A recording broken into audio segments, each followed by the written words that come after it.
નર્મદામાં ભારતીય જનતા પાર્ટીના સાંસદ મનસુખ વસાવા બાદ મેદાનમાં આવે છે ચૈતર વસાવાની બંને પત્નીઓ અને ત્યાર પછી કોંગ્રેસના ધારાસભ્ય અને હવે છોટુ વસાવાના પુત્ર મહેશ વસાવા આદિવાસીઓના જંગલની જમીનના મામલે મેદાને આવ્યા છે।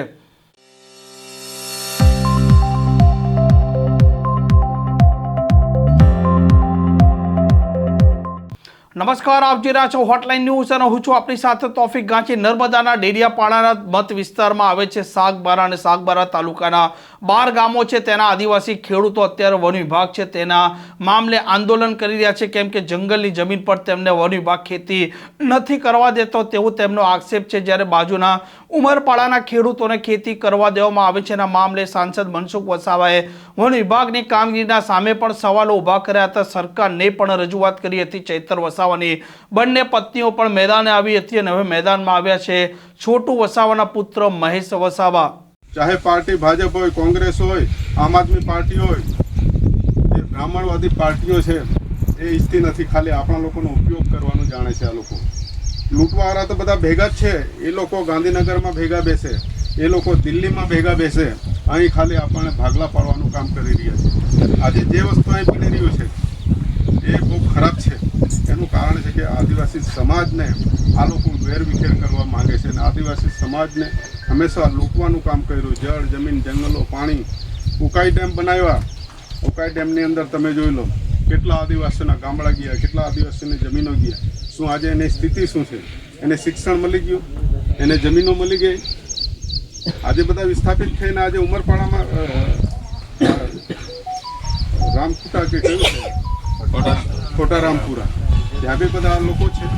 એટલે કહેવાનો મતલબ બધા ભાઈઓ ભાઈ જ છે। અને જ્યારે બી આ બધું વિસ્થાપિતોનો આજે પ્રશ્ન ઊભા છે, આજે એને કોઈ શિક્ષણ નથી, એના માટે કોઈ સ્પેશિયલ સ્કૂલ નથી। અમે જ્યારે હું ભાજપમાં ગયો તો હવે દરિયામાં અમે ગયા એટલે ખબર પડે કે કેટલી માછલીઓ કેવી જાતની છે, તે બધી ઝેરી છે કે કેવી છે, હે એટલે ખબર પડી ગઈ।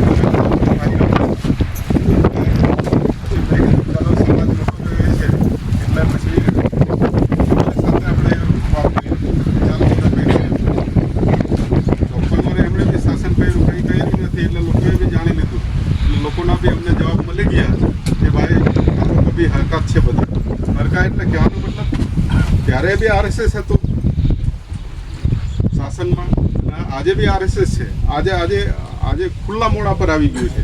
એ વખત પાછળથી કામ કરતા આ લોકો। આ લોકોનું એક છે કે હિન્દુ રાષ્ટ્ર બનાવીને આ આદિવાસી વિસ્તારો કે એનું ખનિજ લૂંટવું। જ્યારે ચૂંટણીઓ આવે ત્યારે આપણને હિન્દુની વાત કરે અને ચૂંટણીઓ પછી આજે કેમ કોઈ એ નથી કરતા। આજે આદિવાસીના પ્રશ્ન છે। આદિવાસી શિડ્યુલ 5માં રહે છે। ડૉક્ટર બાબા સાહેબ આંબેડકરે આ શિડ્યુલ 5 એરિયા બનાવ્યો છે અને એ સુરક્ષિત આખા દેશની અંદર જે આપણા 10 રાજ્યો છે અને બીજા બાકીના 6 રાજ્યો છે ત્યાં આગળ શિડ્યુલ 6 ને આપણી ત્યાં શિડ્યુલ 5 છે ને 5ની અંદર 335 છે આપણી ત્યાં પણ આ બધી જોગવાઈઓ કરી છે। આદિવાસી વિસ્તારમાં સરકાર પણ દખલ। આ પ્રકારના સમાચાર માટે હોટલાઇન ન્યૂઝના ચેનલને લાઇક, શેર અને સબસ્ક્રાઇબ કરવાનું ભૂલતા નહીં। નમસ્કાર। આવા પ્રકારના વિડીયો તમને જોવા ગમતા હોય તો હોટલાઇન ન્યૂઝ ચેનલને લાઇક, શેર અને સબસ્ક્રાઇબ કરો।